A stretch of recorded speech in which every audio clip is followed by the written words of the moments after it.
Hello everyone, welcome to MrITBabu channel, and today I will show how to create a link shortener. And this is the long link, so how to easily use this or short this link. Just find bit.ly or bit.ly.com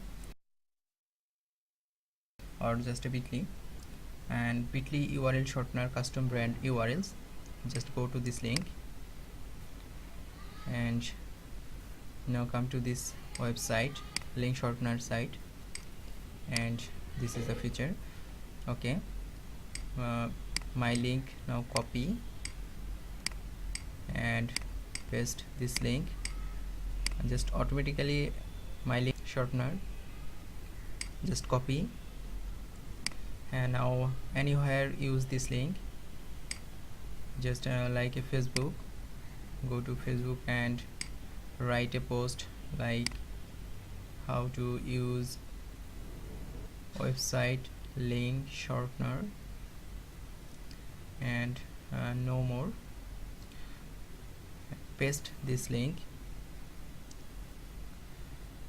Okay, my website already show, and uses picture already show. So now publish this.